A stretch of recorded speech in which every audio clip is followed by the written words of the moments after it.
Bonjour à tous, bienvenue à cette 180e épisode des Lunchs immobiliers en compagnie de Jean-Philippe Claude, donc ici Yvan Cournoyer avec vous aujourd'hui pour co-animer. On va parler de flip immobilier aujourd'hui, mais flip immobilier sous toutes ses formes. On ne va pas se limiter en fait aux maisons qu'on rénove, on va peut-être parler de multilogement, peut-être de terrain. Donc, on va le prendre dans son sens large et qui est le principe du flip est de faire une transaction rapidement pour encaisser de l'argent. Donc, ça peut prendre diverses formes. Et à divers moments dans votre processus d'investisseur immobilier aussi. Donc, c'est le sujet qu'on va traiter ensemble aujourd'hui. Et merci en passant à Mehdi d'être à la régie pour rendre ça disponible. Sandra aussi. Sandra qui est là et Eric qui travaille fort pour rendre les lunchs possibles. Donc, et voilà. Fait que sur ce, Jean-Philippe, salut. Ça va bien, Yvan? Ah oui, toi? Ben oui, tu t'enchaînes les montagnes, t'enchaînes les montagnes. Ouais, de Saint-Dy, ouais, j'en ai fait une jeudi à Québec, j'en ai fait une hier la Conception. Super. Ouais. Puis là, t'as graduation aussi à Québec en fin de semaine. Ouais, samedi, une grosse fin de semaine quand même. Le repos va être bien mérité après la soirée de demain.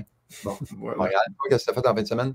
Tranquille, tranquille. Passer du temps avec la copine. Petit party d'Halloween avec amis, rien de particulier.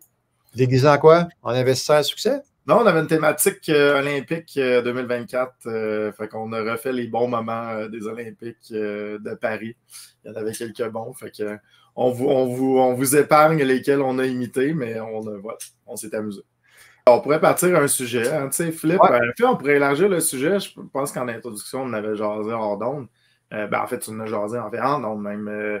Où est-ce qu'on dit, tu sais, le flip, c'est souvent associé à des maisons directement, mais étant un fervent admirateur des multilogements, un fier défendeur des multilogements, des flips de multilogements, là, on en a vu, on en voit.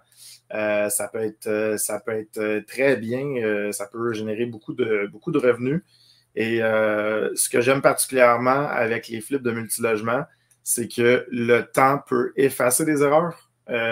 Donc, ça, c'est vraiment bien. Tandis que dans un flip de maison, en fait, on commence à perdre de l'argent à moins d'une location ou autre. On commence à perdre de l'argent jour 1.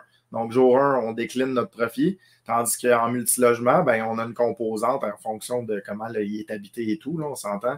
Mais normalement, avec la progression des loyers normaux, le cash flow positif des bâtiments, c'est que plus le temps avance, plus on fait d'argent au moment de la revente. Fait que j'aime particulièrement ça. S'il y en a qui veulent peut-être voir avec des échanges, ceux qui en ont fait, ça peut être intéressant au niveau du flip du multilogement. Ben, toi, en fait, tu as flippé, on en parlait la semaine passée, tu as flippé, je pense que c'est un 14 que tu as vendu en copropriété. Exact. On peut peut-être le mentionner. En fait, il y a des moratoires à la Ville de Montréal pour des conversions en condos, donc en propriété divise. Donc, chaque appartement a son numéro de lot, mais il n'y a rien qui empêche, à ma connaissance, là, sous toute raison, je ne suis pas un expert là-dedans, je l'ai fait dans Rosemont, la petite patrie. Mais normalement, dans un bâtiment, il n'y a rien qui vous empêche de, par contrat, avoir des parties privatives d'utilisation sans avoir un numéro de lot par unité. Fait qu'on garde un numéro de lot sur le bâtiment. Il y a un compte de taxe municipale, un compte de taxe scolaire, mais par un contrat d'indivision, on vient séparer les unités indépendamment. Donc, dans ce cas-là, moi, ça faisait prendre quand même beaucoup de valeur au bâtiment. C'est un bâtiment dans lequel on n'avait pas optimisé comme on voulait.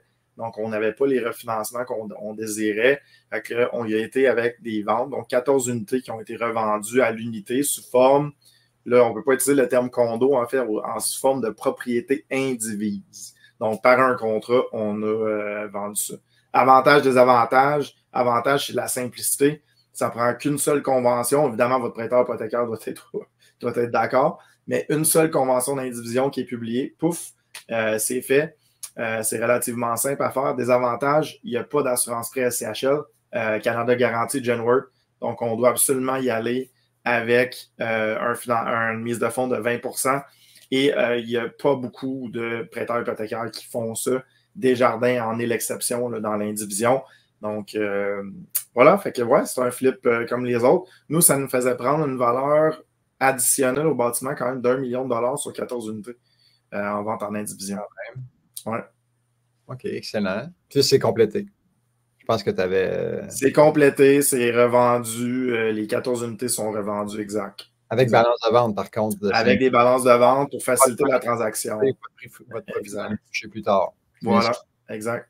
OK, excellent. C'est une belle transaction. Quand même 1 million de valeur sans faire de travaux, sans augmenter les revenus nécessairement. Tu as juste changé la vocation de l'immeuble. Absolument. Purement papier. On a passé d'une valeur, le 14 logements, qui était comme 2,8, 2,9 à 4 millions. Fait que quand même. Wow. Michael Côté, il aborde un petit peu dans le même sens. Est-ce qu'il y a des règlements ou des lois pour la conversion de logements en condo? Effectivement, il faut que tu passes par le TAL, vas-y, la régie. Donc, il faut aller au TAL pour faire autoriser en fait la conversion en condo et le TAL va demander le document de la ville qui qui permet ou qui autorise la conversion de condo. Donc, avant de te lancer, Michael, dans un projet de conversion en condo, va voir la ville, demande-leur le règlement de la ville qui autorise la conversion en condo. Et là, si la ville ne l'autorise pas, ben, tu ne pourras pas avoir ton acceptation au TAL. Fait que ça te prend ton document, puis quand tu te présentes au TAL, le juge ou le régisseur te demande le document, tu le fournis. Et il y a d'autres choses aussi. Là. Tu dois afficher sur l'immeuble, quand tu fais des condos, tu dois afficher une pancarte là, qui dit que c'est en cours de conversion. Donc, tout le monde dans le quartier doit être informé qu'il y a une conversion en condo. Puis il y a des gens qui pourraient s'opposer à ça aussi, ce qui est très, très rare. Et des fois, les pancartes partent au vent parce qu'ils vendent fort. Fait que c'est des choses qui arrivent, qui peuvent arriver. Ensuite, tu as des frais aussi. Tu as des frais par unité de condo. Puis pour l'ensemble aussi du dossier. Mais en fait, c'est quand même très bien détaillé sur le TAL. Toute la procédure à faire, c'est relativement simple. On n'est pas obligé de rénover, on n'est pas obligé de mettre aux normes. On fait juste subdiviser. L'arpenteur au maître fait un petit tour, puis il fait des unités à chacun des logements, plus un cadastre pour le terrain, une cadastre pour les aires communes, souvent. Et c'est relativement simple. Le défi, c'est de revendre tes condos. Parce que là, tu vas revendre ça à qui? Parce que les locataires qui étaient en place lors de la conversion en condo ont le droit au maintien à vie des lieux. Donc, il n'y a personne qui peut acheter le condo puis dire je vais aller habiter ou je vais faire une reprise de logement pour un oncle ou mon fils ou ma mère. Les locataires sont là à vie. Donc, s'ils ne veulent pas quitter, tu dois vendre ça à des investisseurs comme a fait Jean-Philippe. Exactement. Yes. Bon, c'est bon ça. Merci, Michael. Je peux répondre à Willy, c'est une petite question hors sujet, là, mais les TGA marchands du secteur, sans avoir à passer par les courtiers, Willy, c'est vraiment difficile. Si tu veux avoir des vendus, tu peux les avoir via JLR, tu peux les avoir sur le registre foncier. Le problème, souvent, c'est que tu n'as pas les chiffres. Donc, ça prend vraiment pour faire des comparables. En fait, tu as les évaluateurs agréés qui peuvent t'aider, les courtiers immobiliers, mais ça prend accès aux vendus. Dernièrement, en passant, Yvan, je viens de voir que sur la plateforme Centris, sur le téléphone, je regardais des maisons cette fin de semaine, on a le prix original et la baisse, finalement, heureusement, on a ça. Maintenant, sur Centris, on a la flèche vers le bas, il y avait le pourcentage de baisse, le prix avant et le prix après. Imaginez, on n'avait même pas ça avant. Il y avait une baisse de prix, on ne savait même pas c'était quoi le prix avant. Fait que sur l'application de téléphone, je n'ai pas eu le temps de regarder sur Centris, sur le site web, mais j'étais fort surpris de voir ça. Il y avait effectivement une baisse et on avait le prix original. Justement, wow, quelle avancée. Quand on fait des flips de maison, les petits immeubles, tu regardais une maison, mais quand on fait un petit immeuble, souvent, il peut y avoir un vendeur motivé derrière. Hein? Puis si on voit une baisse de prix qui est drastique, je ne sais pas, il demandait 500, puis il baisse à 425, peut-être qu'il y a une nervosité, il y a une impatience, il y a une motivation, ou il demandait 75 000 de trop, puis là, maintenant, son prix est au prix du marché. Mais si c'est vraiment une baisse de prix significative, il peut y avoir un vendeur motivé derrière. Donc, c'est intéressant de savoir que ça existe, JP. Ben oui, c'est ce que tu enseignes d'ailleurs, Yvan. Le deuxième cours que j'ai suivi, je pense en 2012, c'était toi qui le donnais. Ouais. Je m'en souviens encore. Antoine, si tu me permets, j'aimerais ça l'apprendre. Antoine, c'est une de mes préférées, en fait. Antoine, merci pour la question. Conjuguer accumulation de portes, bâtir de l'équité. On veut bâtir pour le futur, mais en même temps, on veut vivre. Souvent, c'est la question de j'aimerais ça quitter mon emploi pour vivre de l'immobilier à temps plein. On a très, très souvent cette question-là. Ma position, en fait, quand on débute dans l'immobilier et on est en expansion, l'immobilier, c'est une business dans laquelle le cash flow est très pauvre. Là, on parle de multilogement. Là. Je ne parle pas d'Airbnb ou autre. Là. On détient du multilogement, on achète du vieux multilogement, on détient. Le cash flow est extrêmement faible quand on est en phase d'expansion. Okay? Parce que généralement, qu'est-ce qu'on va faire? On va refinancer les immeubles au maximum. Donc, il va avoir un cash flow positif, oui, mais très, très faible. Souvent, ce cash flow-là va être réinvesti dans le bâtiment pour y augmenter son équité. Fait qu'au départ, pendant une certaine période de temps, tant qu'on n'est pas stabilisé, les cash flows vont généralement être très faibles et ça va être dur de laisser tomber son emploi juste de vivre en étant propriétaire. Ce que je propose dans les cours, puis Antoine, je trouve ça intéressant que tu l'aies suggéré, c'est de mixer revente avec détention. Fait qu'on bâtit, si l'immobilier est une business de cash flow très faible, c'est une business d'équité extraordinaire. C'est là-dessus, c'est même pas du 80-20 tant qu'à moi, c'est du 90-95-5 dans lequel on va bâtir énormément d'équité. Comment chercher cette équité-là? Ben, on va chercher des refinancements où on vend. Fait que tu vas être capable de créer énormément de revenus, mais il va falloir qu'il se passe quelque chose, que tu aies un super bon refinancement ou que tu aies une revente. Donc, ce que je suggère, en fait, c'est revends des immeubles tant que tu en as besoin pour vivre, l'argent que tu as besoin, tout dépendant où est-ce que tu es dans ta vie, ce que tu veux faire, ce que tu veux laisser ton emploi. Tu revends, tu génères un revenu de par la revente de ces biens immobiliers-là et tu fais des accumulations sur le côté. Éventuellement, tes accumulations vont finir par générer assez de revenus pour en vivre. C'est ce que je vois énormément dans les gens. À moins que tu aies un méga coup de circuit et que tu refinances vraiment, vraiment plus cher, souvent, ce qu'on va faire, il va y avoir un petit trade-off qui va se faire au début, puis éventuellement, tu vas juste finir par accumuler puis devenir indépendant financièrement. Voilà. Excellent. Ben, c'est bien, on se débarrasse, entre guillemets, d'immeubles qui n'ont plus comme de jus à tirer de là ou qui sont trop loin ou trop accaparants dans le temps. Fait que c'est ça. On se débarrasse de certains immeubles pour encaisser puis en vivre, comme tu dis. Yvan, un petit complément, excuse-moi, je renchéris, c'est un sujet qui me tient à cœur. Mais on est dans des discussions avec quelqu'un, une transaction qu'on va vous revenir éventuellement si jamais ça se clôt, mais on est dans une transaction avec un gros propriétaire immobilier. Le propriétaire immobilier a 50-60 000 logements, juste pour vous dire à quel point ils en ont, à travers le Canada, et c'est des traders. Fait que même eux autres qui ont 50-60 000 logements vont acheter, revendre, garder, et ils tradent. Fait qu'on a l'habitude de toujours garder tout, mais eux autres, tu vois, ils achètent, ils revendent, des fois, ils gardent plus longtemps. Fait que dépendant des objectifs, ils revendent. Fait que quand votre progression aussi, ça se peut que ça soit rendu trop petit. Il y a un immeuble qui est rendu trop petit. Puis là, tu t'en débarrasses, tu t'en débarrasses. Tu vends à bon prix. Et là, tu vas générer de l'argent avec. Fait que c'est pas vrai qu'on trade pas. Oui, on va accumuler plus, mais on va quand même faire du trading. C'est sûr qu'à long terme, c'est mieux de garder, mais si ça permet d'aller chercher des liquidités pour aller acheter plus gros, peut-être que ça peut être une bonne stratégie. Mais là, à 50-60 000 portes, eux autres, ils ont de quoi trader, là. Ils ont de quoi trader, eux autres Sammers, là. C'est ça. Voilà. OK, good. Il y avait on va se garder ces flips, Willy, parce qu'il y a encore des rendus du TGA ou le CMB.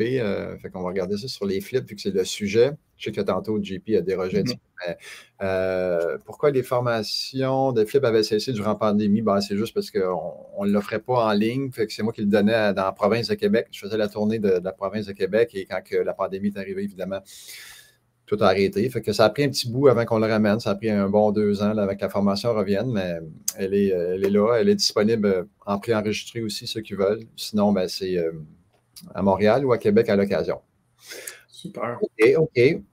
Ensuite, on a quoi comme sujet ici? On avait impact fiscal, subdivision de terrain. Je te laisserai peut-être la réponse, celle-là. En fait, ça va dépendre. Je ne sais pas qui avait posé la question. Jean-Philippe Dufresne. Jean-Philippe, ouais. J'aimerais avoir l'impact fiscal. Ça dépend de la figure de cas. Là. Si, mettons, tu as un duplex, ça fait longtemps que tu l'as, ça fait des années que tu l'as, tu décides de subdiviser le terrain en, mettons, tu as le duplex, puis tu fais un autre terrain à côté. Normalement, tu n'auras pas d'impôt à payer sur ton terrain parce que ça fait longtemps que tu détiens ce terrain-là via le duplex qui était sur le terrain. Donc, tu n'auras pas d'impôt à payer parce que ça va être un gain capital, il faut être exempt. Par contre, si tu fais 2 autres terrains, au lieu d'en faire un, tu en fais 2, bien là, ça devient en nature commerciale, puis ça serait taxable. Mais encore là, en matière de TPS, TVQ, c'est très, très complexe. Ça dépend de la grandeur des terrains aussi. Donc, point de vue TPS, TVQ à charger et impôts à payer, notre ami Richard Damour va pouvoir plus nous aiguiller là-dessus parce que même lui, qui est avocat fiscaliste, connaît bien quand on rentre dans TPS, TVQ de terrain, je pense qu'il réfère à quelqu'un dans la boîte parce que c'est tellement pointu. Mais garde en tête que si ça fait longtemps que tu as du duplex, tu fais qu'un terrain à côté, tu n'auras pas d'impôt payé. C'est bon? Absolument. Hey, gênez-vous pas pour les questions. Sinon, ça va devenir un monologue. On est un petit peu plus tôt, c'est pas grave. Bon, oui, c'est correct. Je n'ai pas, profitez-en. Souvent, c'est des questions. Je compare souvent l'immobilier au patinage sur glace.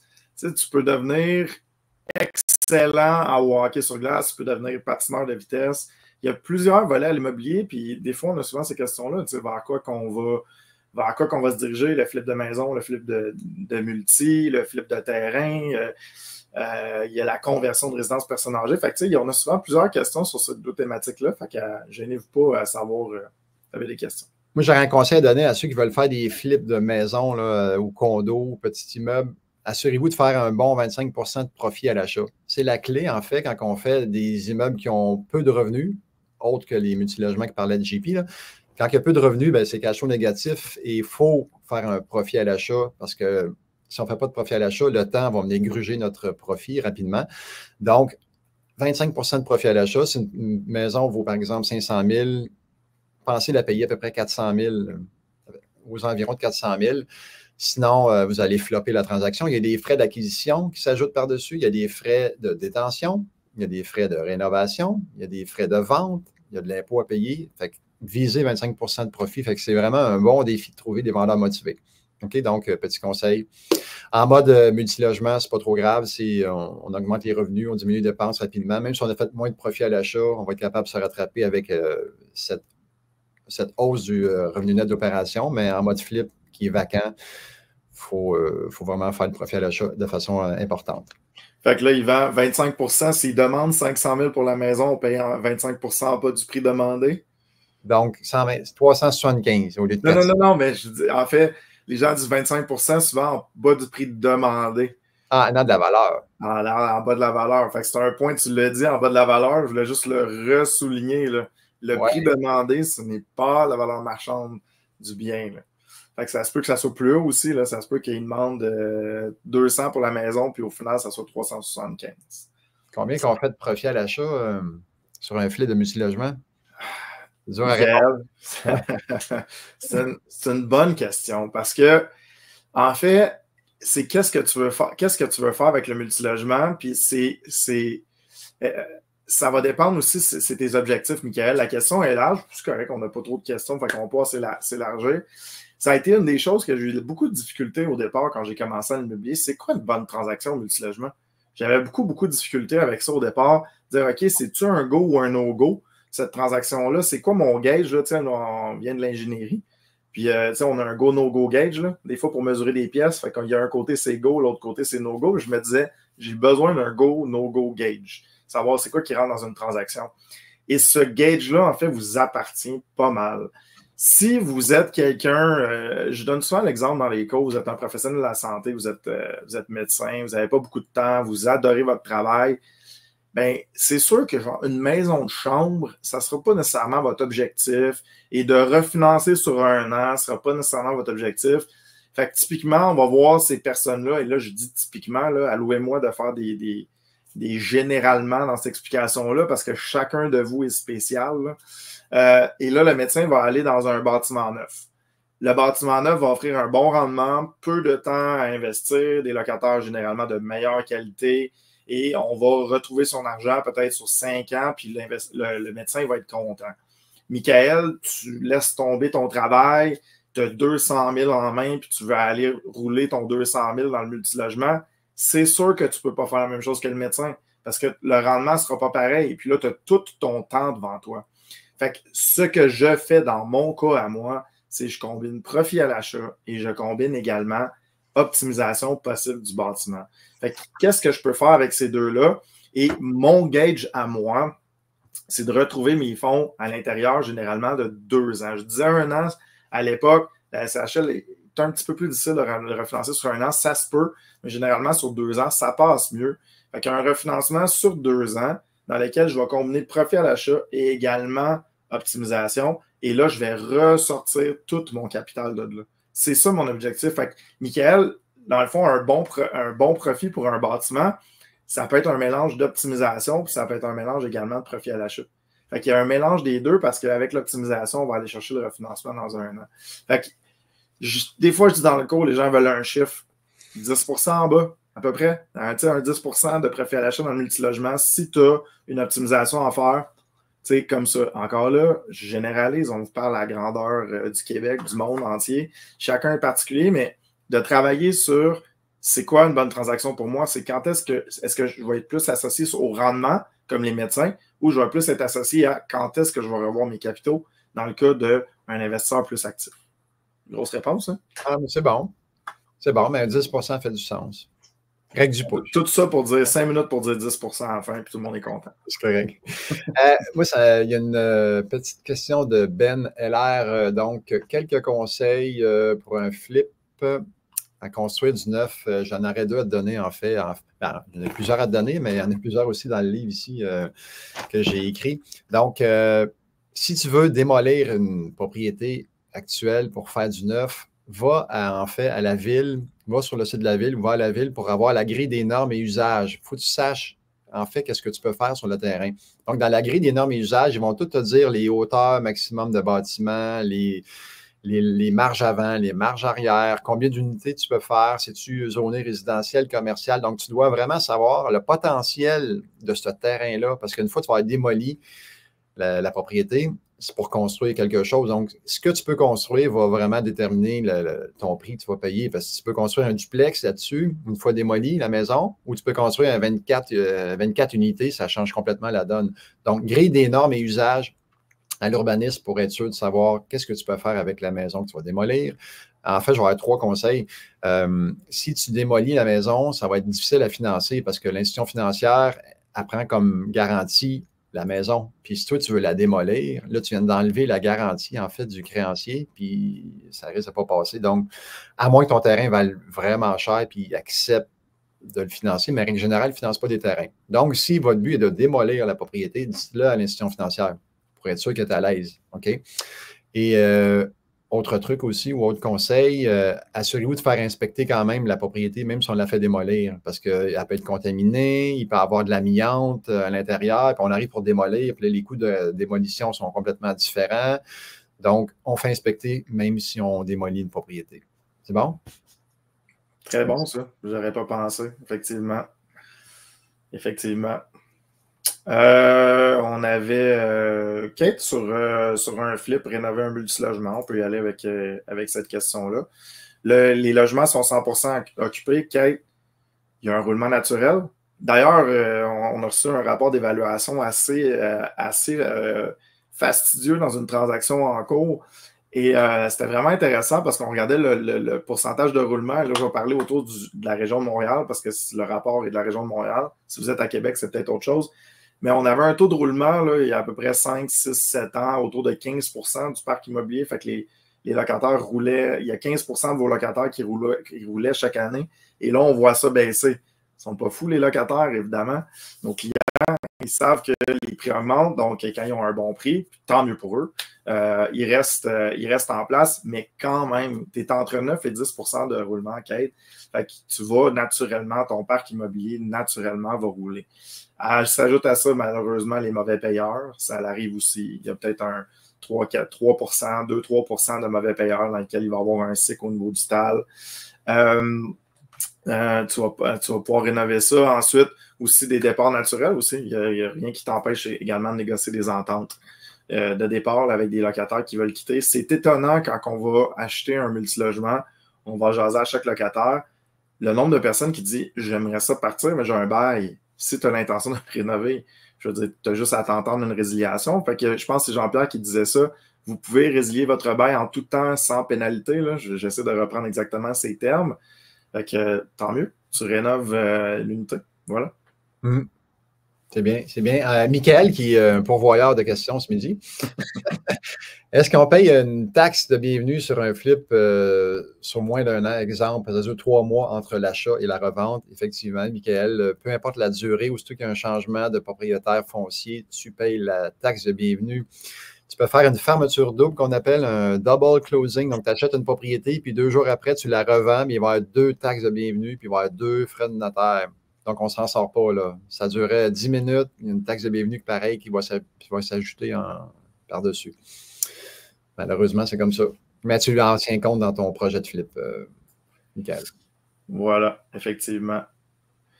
Luc, question facile. Est-ce que je vais devoir payer des taxes sur le gain en capital quand c'est le cas d'un flip? Yvan, je peux te laisser répondre à celle-là si tu veux. Là. C'est sûr que c'est du cas par cas. Là.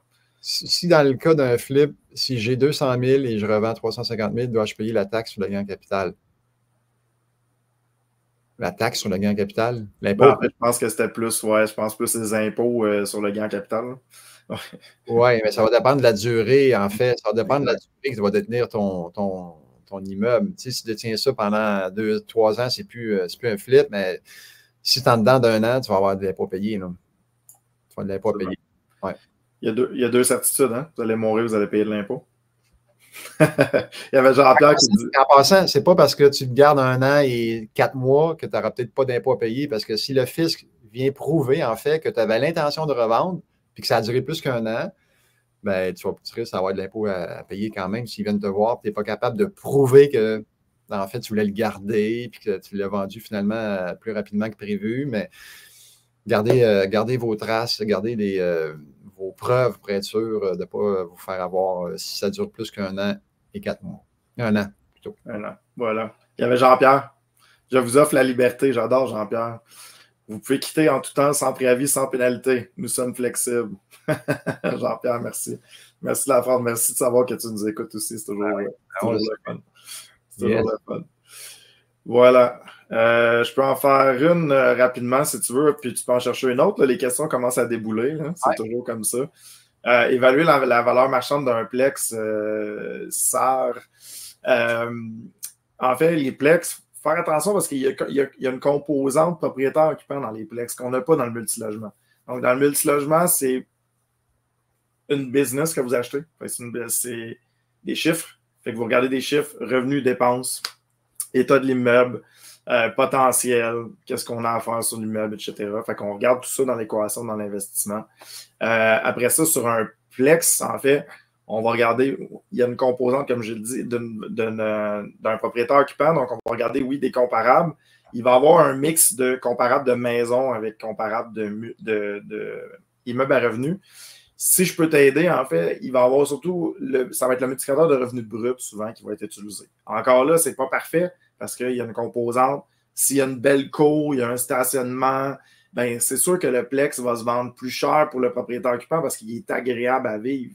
Fait que ça ne sera pas nécessairement toujours le multiplicateur de revenus bruts, mais ça peut être une bonne indication. Fait que le MRB, multiplicateur de revenus bruts, le prix divisé par les revenus bruts. Voilà. Yvan? On voit ça dans le Cruncher, dans le cours d'analyse de rentabilité, puis dans le cours de coaching aussi. Puis justement, Vincent Thibault qui dit qu'il fait partie de la cohorte 58, puis qu'en fin de semaine, il a crunché, puis il capote sur le simulant. Ouais, il simule l'optimisation des bâtiments, absolument. Donc, ceux qui veulent aller plus loin dans leur analyse, on a un super logiciel pour vous que Jean-Philippe explique tout en détail, soit dans un cours à la carte ou dans le coaching. Est-ce qu'il y a des gens qui se sont manifestés, JP? Oui, ben, il y avait des questions assez faciles. Annie a dit, c'est quoi la version française du jeu Cash Flow? À ce que je sache, il n'y a pas de version française. Moi et mes finances. Ah oui, OK, je ne savais pas. Ouais, c'est peu connu, mais c'est moi et mes finances, Annie. Donc, mais ça se joue très bien, même en anglais. En passant, on a une partie de Cash Flow qui a lieu jeudi. Fait que ceux qui veulent s'inscrire, il y a encore de la place. On est déjà 35. Donc, on en prend environ une quarantaine, 45 maximum. Et même si on ne sait pas jouer, c'est super simple. Puis même si c'est en anglais, c'est tellement simple les cartes. Là, un coup, on a compris, on a catché la logique. On ne lit même pas, en fait, ce qui est écrit en anglais. On fait juste regarder les chiffres à la bonne place, puis ça se fait très, très simplement. Mais en français, c'est moi et mes finances. Toujours de Robert Kiyosaki aussi? Ça a juste été traduit? Non, ça vient de l'Europe. Ça vient de l'Europe, parfait. C'est traduit, je pense, en Europe. Ouais. OK, super, excellent. Commence à faire jouer aux enfants. Oui, ben, il y a Cash Flow Kid aussi, hein, pour les enfants. Oui, Cash Flow Kids, ouais. Exact. On avait une question, en fait, Annie, elle revenait un peu sur il ne faut pas payer le potentiel d'un bâtiment. C'est vrai qu'il faut faire attention au potentiel d'un bâtiment, mais c'est pas vrai que ça a zéro valeur. Fait que oui, effectivement, les propriétaires qui vont dire oui, mais mes loyers sont extrêmement bas. Tu peux les augmenter. Souvent, j'ai la réponse de dire pourquoi toi, tu ne les as pas augmentés? Maintenant, c'est mon travail à faire. Fait que c'est sûr qu'on ne paye pas le plein potentiel du bâtiment. On va payer un prix réduit, mais c'est sûr qu'un potentiel a une valeur dans la transaction. Indéniable. Tu achètes un bâtiment neuf dans lequel il n'y a aucun potentiel. En fait, c'est un super exemple que Patrice avait déjà fait. On avait un immeuble neuf qui se vendait à un multiplicateur de revenus nets moins élevé qu'un bâtiment usagé à côté. C'est un peu contradictoire parce que le bâtiment neuf, il devrait valoir plus cher, il devrait se vendre à un multiplicateur de revenus nets plus élevé. Au final, c'est l'usager à côté qui s'est vendu à un multiplicateur de revenus nets plus élevé. Pourquoi? Parce que le net, le neuf, ou oui, dans les 5 premières années, là, mettons un semi-neuf, il n'y a plus de potentiel, on ne peut pas rénover l'unité. Le bâtiment est déjà à pleine valeur marchande, à pleine capacité, il n'y a plus aucun potentiel derrière. On ne peut pas rénover une unité qui est déjà neuve. Donc, l'usager se vendait à un multiplicateur de revenus net plus élevé, okay, ou à un cap rate plus bas pour ceux qui préfèrent utiliser le cap rate, parce qu'il y a du potentiel. Fait que ça a une valeur. On ne la paye pas au complet, évidemment, mais ça a une valeur. On avait eu en anglais aussi un investisseur, 700 logements. Il avait dit, lui, il payait 25 sous pour la valeur d'optimisation. Fait qu'il regardait, il dit, voici le bâtiment, voici son bâtiment à pleine valeur. 25 sous pour la pièce. OK. Ben, je manquais un bout, là. 25 sous pour la pièce. Fait qu'il dit, voici ton bâtiment à pleine valeur, qu'est-ce qu'il vaudrait? Voici aujourd'hui. Ben, voici la différence de valeur que je vais te payer 25 cents pour la pièce d'optimisation. Je trouvais ça intéressant. Je n'ai pas fait les calculs nécessairement, mais je trouvais que ça avait une certaine valeur, ça avait un certain sens derrière tout ça. OK. Puis peut-être ça a popé dans mon exemple tantôt que je disais, tu achètes une maison pour démolir, puis tu peux faire un 24 étages dessus ou un 24 unités. C'est pas le même prix la maison que si tu peux faire un duplex. C'est sûr qu'il ne faut pas s'emballer trop avec le potentiel, mais il faut le considérer dans l'analyse. Tu sais, si tu peux faire un 24 étages, puis toi, tu tiens absolument à payer la valeur actuelle, ben, tu passes peut-être à côté de quelque chose d'hyper exact. payant. Très bon point. Claudia, c'est pas 25 % de plus, c'est 25 sous pour chaque dollar. Si le bâtiment il vaut 1 million aujourd'hui, puis plein potentiel, il en vaudrait 2 millions, on paierait 1 250 000. Fait qu'on paierait comme 25 sous la différence entre les deux, qui est 1 million, 25 sous pour la pièce, ça serait 1 250 000, parce qu'on pourrait l'emmener jusqu'à 2 millions en plein potentiel. Intéressant. C'est quoi la source? C'est, je ne sais pas s'ils veulent le nommer parce que c'est des conférenciers. C'est un propriétaire de 700 logements. Là, tu sais, il n'y avait pas acheté un 6. Là. Je trouvais ça intéressant. Personnellement, je n'ai pas fait de calcul. À vous, à la maison, si jamais vous voulez le faire, vous voulez vous amuser à le faire. C'est pas comme ça qu'on a bâti le Cruncher non plus. J'apporte juste l'exemple dans des fins pédagogiques de comprendre que ça n'a pas 100% de valeur, mais ça a une certaine valeur dans la transaction quand même. OK, excellent. En fait, le mot de la fin pour la thématique d'aujourd'hui, c'est je pense qu'on peut mixer les deux. On peut mixer flip et détention. J'irais avec un conseil. Les gens que j'ai vu le plus réussir dans l'immobilier, personnellement, c'est des gens qui se sont hyper spécialisés dans un domaine. Ils deviennent spécialistes du terrain, ils deviennent spécialistes des maisons.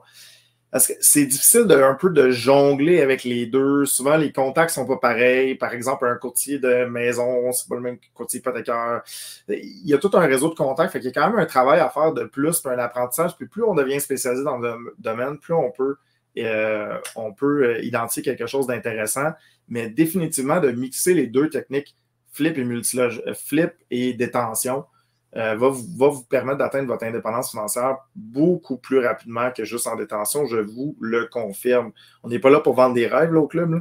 On vous le dit. Si vous êtes en phase d'expansion, quand vous allez être en stabilisation, c'est autre chose. En stabilisation, votre prêt hypothécaire va descendre, vos loyers vont monter, votre cash flow va s'améliorer définitivement. C'est une chose. Mais quand on est en phase d'expansion, on va choisir de refinancer pour acheter. La marge qui reste, c'est quand même très faible, puis c'est pas un business de cash flow. Donc, il faut vraiment combiner revente, achat-revente, que ce soit dans le multilogement ou si vous voulez décider de faire des maisons aussi à côté. Vous pouvez le faire, mais de combiner les deux techniques, je pense que c'est le mot de la fin que je vous laisserai pour la semaine.